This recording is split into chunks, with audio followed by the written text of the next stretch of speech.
Hi there, and welcome back to our special coverage of Russia's war on Ukraine here on Power and Politics. I'm Vashi Kapellos, and tonight I'm in Krakow, Poland. This country is now home to more than half of the 4 million people forced to flee their homes in Ukraine and head into other countries in the European Union, tens of thousands of them making applications to come to Canada.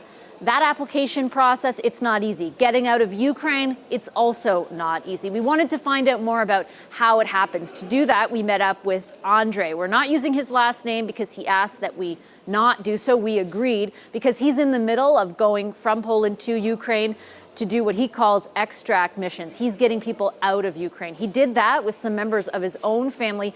And when I asked him how it went, how it's going, how the process getting to Canada is going, he got emotional. Family was stuck in Korostan, Ukraine, and I just had to get them out of there. Tell me a bit about who your family is, where they, you said where they are and how you got them. My family's from, my in-laws actually are in Korostan, and my wife I'm married to a Ukrainian. She's in Montreal with my 1 year and 3 months old daughter. And it coordinated with my wife to bring my in-laws safely to Poland. Unfortunately, we left 3 people behind. My father-in-law, my older nephew, who's 20 years old, fighting age, and my sister-in-law's husband, who cannot leave as well. So they're there, and I have 4 family members with me. So my mother-in-law, my sister-in-law, and her 2 younger sons. It's been tough. Yeah, pretty much. So they're safe in Poland since March 11th, and I've moved them around 3 different areas, and now we're just going through the immigration visa process. Before I get to that process, tell me a little bit about what it was like to go there, get them, bring them back. Like, what did that involve? Oh, you get scared. You know you're crossing into a war zone. It was relatively safe because I didn't see any Russian tanks, I didn't see any Russian troops. I was discouraged from going there, but I went anyways, and then brought them back to Poland. What does it mean to your wife that you did that? She was emotional about it as well, and it was a good thing because now things are just getting worse near her village. Bombings are occurring on a regular basis, so it was a good thing to get them out. And now you're trying to get them to Canada. Correct. And what has that process entailed? It was very difficult because everything had to be done online, and I made some mistakes. And it took me about 48 hours just to get the online process going. And I've been twice to the VAC at the Warsaw Trade Center and twice at the embassy and for biometrics and et cetera. It's just been a very long process. It's not easy. And just for our viewers, the VAC is the Visa Application Center, because in order to come, you've got to apply for the visa, and then you've also got to get biometrics, so fingerprints, that kind of thing, to confirm identity. Is that accurate? Yeah, that's right. Also to confirm that you're not a criminal and stuff like that. So they take your fingerprints, they take your pictures, and depending if you have an international passport, they require you to get photographs, which was not supplied by the embassy. So I had to go get pictures and somewhere near the American embassy, and then those pictures will be put on their visas when they get approved. So far, only my mother-in-law has been approved. And so you're still waiting on the other one? Correct.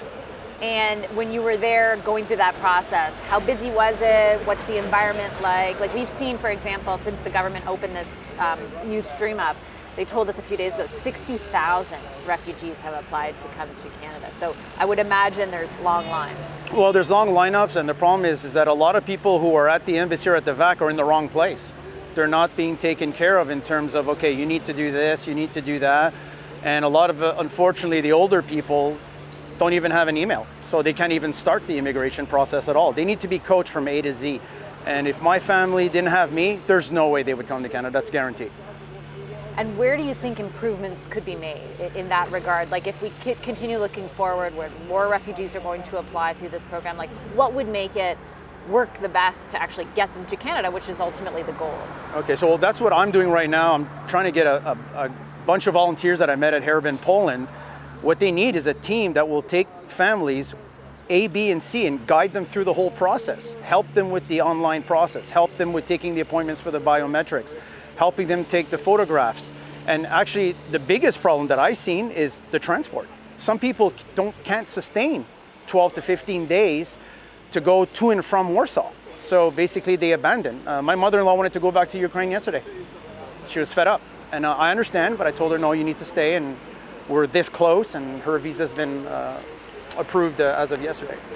And how are they feeling about making the move to Canada? Because I think we're obviously focused on the process and how it will work, but if I think about leaving my entire life and heading to a different country, obviously you're there, your wife is there, but how are they doing with all that? For them, it's they're just asking me questions on how do I get my kids to school, how do I get to work there, is the process going to be long, that kind of stuff, and basically starting a whole new life in a whole new country. That's what's difficult for them to comprehend, because they're losing everything behind.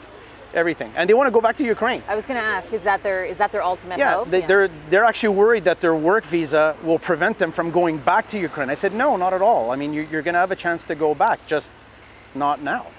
So they were worried about that process, because if I apply to Canada, do I lose my right to go to Ukraine? And that's not the case. And as far as you're concerned, like, are you here until all their visas are Yes, approved? I'm taking them back with me. It'll take the time that it needs. I'm going back, and in the meanwhile, I'm helping other Ukrainians to cross the border and help them with the immigration process. And just one final note, obviously your family has your help, but other refugees who are coming to Canada then have to, once they even get through the process, find the resources to get on a plane. What's your sense from speaking to people about their ability to do that? Well, just for my family, it's going to cost you about $7,500 in plane tickets. So if you don't have that money, why go through the process if you're not going to be able to come to Canada? So basically what I'm seeing at the border and what I'm hearing from other Ukrainians is we're going to settle in Europe. We're going to go to Poland, we're going to go to Germany, go to France. The process is just going to be just as hard. It's just nobody's helping them to coach, get through that process. Okay, thanks so much, Andre. Really Thank you. appreciate your time. Thank you. Hi, I'm Vashi Capellos, host of Power in Politics. See more of our show by subscribing to the CBC News channel or click the link for another video.